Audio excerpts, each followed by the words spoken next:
Hello friends, मैं नितिन आपका स्वागत करता हूं हमारे चैनल घर बनाओ में।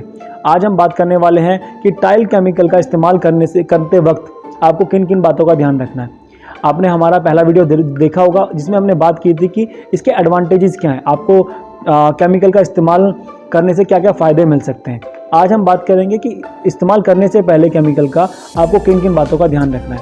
तो चलिए वीडियो शुरू करते हैं। तो सबसे पहली बात मैं आपको बताऊंगा कि आपको जो आपकी दीवार है उसका प्लास्टर, जो हम वॉल प्लास्टर जो है आपका, वो आपको बहुत अच्छे से कराना है। देखिए क्या होता है, जनरली हमने देखा है कि जो वॉल का प्लास्टर है बहुत अनइवन रहता है। हम सीमेंट से टाइल लगाते हैं, वो चीज़ कवर हो जाती है, मगर जब हम केमिकल से टाइल लगाते हैं तो वो चीज़ कवर नहीं होती है। तो हमें ध्यान रखना है कि जो हमारी पूरी वॉल है उसका जो प्लास्टर है वो एक लेवल में होना चाहिए। तो आपको प्लास्टर कराते वक्त ये ध्यान रखना है कि शाउल का इस्तेमाल करना है, जिसे हम प्लम बॉब कहते हैं, और आपको फंटी का इस्तेमाल करना है। तो आपको ये देखना है कि आपके यहाँ जो लेबर काम कर रही है, जो प्लास्टर कर रही है, तो वो ये दोनों चीज़ों का इस्तेमाल कर रही है, और आपको पूरी दीवार पर ये चीज़ चेक करनी है। तो सबसे पहली चीज़ यही होगी, अगर ये चीज़ सही हुई तो आपकी जो टाइल की फिनिशिंग है बहुत अच्छी आएगी, और टाइल केमिकल का जो इस्तेमाल है वो बहुत कम होगा। तो इससे क्या होगा कि आपकी कॉस्ट भी काफ़ी कम आ जाएगी। प्लास्टर करने के बाद आपको अपनी वॉल का क्यूरिंग ज़रूर करना है। 2 से 3 दिन आपको क्यूरिंग करनी है, इसकी तराई करनी है अच्छे से, फिर उसके बाद आपको केमिकल से टाइल्स लगवाने हैं। ठीक है, ये आपको चीज़ ध्यान रखनी है। अब हम बात करते हैं फ्लोरिंग की। देखिए, जब फ्लोरिंग करते वक्त आपको ये ध्यान रखना है कि आपकी जो फ्लोरिंग है उसके ऊपर आप पीसीसी करा लें पहले, फिर उसके बाद आपको टाइल का इस्तेमाल करना है। आप जो कच्ची रोड़ी है, जैसे आपने देखा होगा मार्बल जैसे लगाते हैं हम लोग, तो उसमें क्या होता है, कच्ची रोड़ी डाल देते हैं ईंटों को तोड़ के, फिर उसके ऊपर आपको डस्ट या बदरपुर का इस्तेमाल करके हम मार्बल या टाइल्स लगाते हैं। बट अब जब केमिकल का इस्तेमाल करना है, ये सब चीज़ नहीं करनी है, आपको पीसीसी करना है और एक लेवल में करना है, उसके बाद आप इसको इस्तेमाल कर सकते हैं।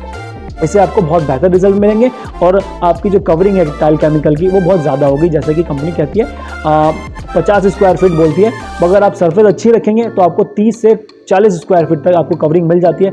50 तो नहीं मिलेगी, बट आपको 30 से 40 स्क्वायर फीट आपको कवरिंग मिल जाती है। इसकी जो आपकी कॉस्ट है वो एक काफ़ी बजट में आ जाती है। अब नेक्स्ट पॉइंट मैं बताऊंगा कि आपको जब इसका पेस्ट बनाते हैं तो आपको ये चीज़ ध्यान रखनी है कि आपको पानी भरना है किसी भी वेसल में, फिर उसके ऊपर से आपको पाउडर को डालना है और फिर उसके बाद मिक्स करना है। कभी भी आप पहले पाउडर डाल के उसके ऊपर पानी ना डालें। अगर आप ऐसा करते हैं तो उससे क्या होगा, ये पूरी तरह से मिक्स नहीं हो पाएगा, इसका एक स्मूथ पेस्ट वो नहीं बन पाएगा। इसके अंदर छोटी छोटी गोले रह जाएंगे, जिससे कि आप जब टाइल्स लगाएंगे वो आपको परेशानी क्रिएट करेगा, और उसके जो बॉन्ड है वो नहीं बन पाएगा, क्योंकि वो अंदर सूखा रह जाता है। तो ये चीज़ नहीं करनी है आपको, ये प्रोसेस बिल्कुल गलत है। आपको क्या करना है कि पहले पानी भरना है, फिर उसके ऊपर इसके पाउडर डालना है, फिर उसके बाद उसको मिक्स करना है अच्छे से, फिर इसका इस्तेमाल करना है। ठीक है।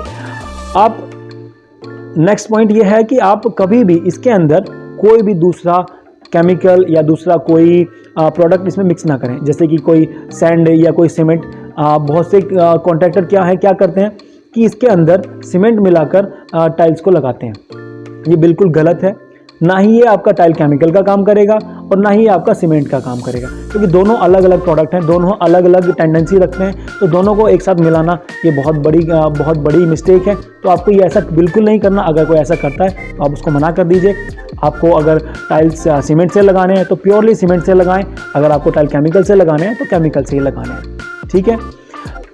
दूसरा, आप इसका जो पेस्ट है वो ज़्यादा क्वांटिटी में ना बनाएं। ये आपको ध्यान रखना है, जितनी आपको ज़रूरत है उतना पेस्ट बनाएं और आप उसका इस्तेमाल कर लें। जो भी आपने टाइल्स लगाने हैं उतने में उसका इस्तेमाल हो जाना चाहिए। बाद के लिए इसको रखना नहीं है, कुछ देर तक इसको रखना नहीं है। अगर आपने ऐसा किया तो पूरा वेस्ट जाएगा आपका, वो सेट हो जाता है, टाइट हो जाता है वो, उसके बाद उसका इस्तेमाल कुछ भी नहीं है। ठीक है।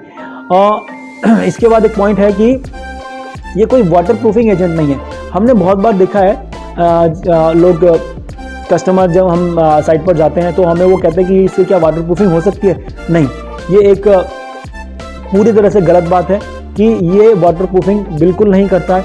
अगर आप सोचें कि हमारी दीवार की वाटर प्रूफिंग हो गई है इससे, वो ये बिल्कुल भी नहीं होती है। अगर हमने टाइल्स केमिकल से लगाएं वो एक अलग चीज़ है। आपको वाटरप्रूफिंग करने के लिए वाटरप्रूफिंग एजेंट का इस्तेमाल करना पड़ेगा, उन केमिकल का इस्तेमाल करना पड़ेगा, उसके बाद आप टाइल्स लगा सकते हैं। तो अगर वाटरप्रूफिंग करनी है तो आपको वाटरप्रूफिंग एजेंट का इस्तेमाल करना ही है, ये कोई वाटरप्रूफिंग एजेंट नहीं है, ठीक है। टाइल्स लगाते वक्त आपको ये ध्यान रखना है कि टाइल्स आपको पानी में नहीं भिगोना है, ये एक बहुत गलत प्रोसेस है। बहुत से हम लोग यहाँ देखते हैं लेबर जिन्हें इन सब चीज़ों के बारे में जानकारी नहीं है और वो इस तरह की चीज़ करते हैं। तो इससे क्या होता है कि आपको केमिकल लगाने के बाद भी जो केमिकल के रिजल्ट्स आने चाहिए वो नहीं मिलते हैं, ठीक है। तो ये चीज़ आपको ध्यान रखनी है, आपको टाइल्स नहीं भिगानी है। अब मैं बात करूँगा जो इसका बेड साइज़ है, जो इसकी थिकनेस है, वो आपको कितनी इस्तेमाल करनी चाहिए, वो कितना लगाना है। देखिए आपको ध्यान रखना है कि आपको 3 mm से लेकर मिनिमम 3 mm मैक्सिमम 8 mm तक इस्तेमाल करना है टाइल्स लगाने के लिए, इससे ज़्यादा इस्तेमाल नहीं करना है। अगर इससे ज़्यादा इस्तेमाल हो रहा है तो समझ लीजिए आपकी जो सरफेस है, चाहे वो वॉल हो चाहे आपका फ्लोर है, वो बिल्कुल भी सही नहीं है। आप उसे दोबारा से सही कराएं और आप फिर से दोबारा से इसको टाइल्स लगाएं। इसके ऊपर आप ऐसा करेंगे तो आपको केमिकल की जो बॉन्ड है, जो स्ट्रेंथ है, वो नहीं मिलेगी। आपको काफ़ी मोटा बेड बनाना पड़ेगा, उससे क्या होगा, वेस्टेज ज़्यादा होगी, आपका केमिकल बहुत ज़्यादा इस्तेमाल होगा और आपका पैसा भी ज़्यादा वेस्ट होगा। तो ये ध्यान रखना है आपको, 3 mm से ज़्यादा 3 mm से लेकर 8 mm तक आपको ये रखना है। अब हम बात करते हैं कि अगर आप कोई स्टोन इससे लगा रहे हैं, अगर वो 3 मीटर से ज़्यादा है, यानी कि 10 फीट से भी थोड़ा ज़्यादा आप लगा रहे हैं, कोई बड़ा साइज़ लगा रहे हैं, तो अब उसमें हुक या फास्टनर का इस्तेमाल करें। ये एक एक्स्ट्रा सेफ्टी के लिए मैं बता रहा हूँ आपको। केमिकल अपना काम करेगा मगर इसका वेट बहुत ज़्यादा हो जाए स्टोन का, तो आपको ये ध्यान रखना है, आपको फास्टनर का इस्तेमाल करना है। अब मैं आपको ये बात बताऊँगा कि ये कहाँ इस्तेमाल नहीं करना है। देखिए केमिकल है तो हम ये सोच लें कि हम सब जगह इसका इस्तेमाल कर सकते हैं, ऐसा बिल्कुल भी नहीं है।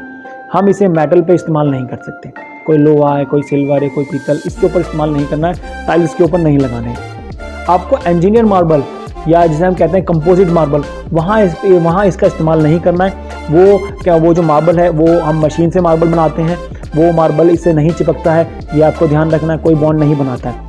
ये सिर्फ और सिर्फ नेचुरल मार्बल के लिए इस्तेमाल किया जाता है या टाइल्स के लिए इस्तेमाल करना है, ठीक है। आपको वुड सरफेस पे इसका इस्तेमाल नहीं करना है। कोई वुड सरफेस है उसके ऊपर आप टाइल्स लगाना चाहते हैं, बिल्कुल गलत है, ये वहाँ इस्तेमाल नहीं होगा। आप किसी भी प्लास्टिक सरफेस पे आप इसका इस्तेमाल नहीं कर सकते हैं। तो ये कुछ चीज़ें थी जहाँ पर आपका इसका इस्तेमाल नहीं करना। इसके लिए अलग प्रोडक्ट बने हैं, उसके बारे में हम नेक्स्ट वीडियो में बात करेंगे। अगर आपको कोई डेकोरेशन करनी है, कहीं टाइल्स लगाने हैं, तो वहाँ पर आपको अलग केमिकल इस्तेमाल करने हैं, ये केमिकल्स वहाँ के लिए नहीं है। तो जब हम सरफेस पर इसका इस्तेमाल करते हैं तो ये ध्यान रखना है आपको, काफ़ी टाइम हो गया है जैसे हमारा प्लास्टर को, तो जिस सरफेस पे भी आप टाइल्स लगाने वाले हैं तो आपको ये ध्यान रखना है कि आपको जो प्लास्टर है, टाइल्स लगाने से पहले थोड़ा थोड़ा प्लास्टर को आप गीला कर लें। फिर उसके बाद आप इस जो पेस्ट आपने बनाया है केमिकल का, उस पेस्ट को आप लगाएं। फिर उसके बाद आप टाइल्स को इसके ऊपर लगाना शुरू करें। वॉल पर भी थोड़ा थोड़ा आप केमिकल का पेस्ट लगा लें और फिर उसके बाद टाइल्स पर पेस्ट लगाएं और उसके बाद इसको लगाएं। एक अच्छा प्रोसेस है, इससे आपको बहुत अच्छे रिजल्ट्स मिलेंगे, आपके टाइल्स बहुत लंबे समय तक चलेंगे। एक चीज़ और आपको ध्यान रखनी है, बरसात के दिनों में अगर आप कहीं इसका इस्तेमाल कर रहे हैं तो ये ध्यान रखना है 24 आवर्स आपको बरसात से इसको बचा के रखना है, बारिश से इसको बचा के रखना है। और इसके ऊपर 24 घंटे तक आपको किसी को वॉक नहीं करना, किसी को चलने नहीं देना है। अगर ऐसा करेंगे तो आपको एक अच्छी सरफेस मिलेगी और इसके जिस पर्पज़ से हम इसको लगा रहे हैं वो आपका पर्पज़ सॉल्व होगा। क्योंकि अगर ऐसा नहीं करते हैं तो क्या होगा, ये गीले में इसको थोड़ा सा वक्त लगता है सूखने में, तो गीले में अगर इसके ऊपर कोई चला या उसके ऊपर पानी लग गया तो वो एक ख़राब हो जाता है। वो एक जो बॉन्ड है, जो एक स्ट्रेंथ मिलती है इसको, वो नहीं मिल पाती है। तो ये कुछ पॉइंट्स थे जो मैंने आपको बताएं, ये आप ध्यान रखेंगे तो आपको बहुत अच्छे रिजल्ट्स मिलेंगे। टाइल केमिकल एक बहुत अच्छा प्रोडक्ट है, आप टाइल्स इससे ही लगाएं। आने वाले वक्त में सभी टाइल्स इसी से ही लगने वाले हैं। सीमेंट का काम धीरे धीरे ख़त्म होता जा रहा है, तो ये आपको ध्यान रखना है। अगर आप अपना घर बना रहे हैं या आप अपने घर में रेनोवेशन कर रहे हैं, टाइल्स लगा रहे हैं, तो आप टाइल केमिकल का इस्तेमाल करें। और नेक्स्ट वीडियो में मैं आपको बताऊंगा कि अलग अलग एरिया, यानी कि कौन से एरियाज़ में, यानी कि आउटर एरिया में, इनर एरिया में या वॉल पर या बड़े टाइल्स के लिए कौन सा नंबर का आपको इस्तेमाल करना है केमिकल, कौन सी कंपनी का केमिकल इस्तेमाल करना है, क्या प्राइस में आता है, तो हमारा नेक्स्ट वीडियो भी देखिएगा। तो मिलते हैं नेक्स्ट वीडियो में। हमारी वीडियो आपको अच्छी लगती हैं तो आप लाइक कीजिएगा, हमारे चैनल को सब्सक्राइब करें और हमारी वीडियोज़ को शेयर करें। कोई आपके फ्रेंड्स है, आपके कोई पड़ोसी हैं, वो घर बना रहे हैं तो आप उनको हमारा वीडियो शेयर कर सकते हैं। इससे क्या होगा कि उनको कुछ फ़ायदा मिलेगा और उनका जो बजट है वो भी एक अच्छा रहेगा। तो मिलते हैं नेक्स्ट वीडियो में, तब तक के लिए बाय।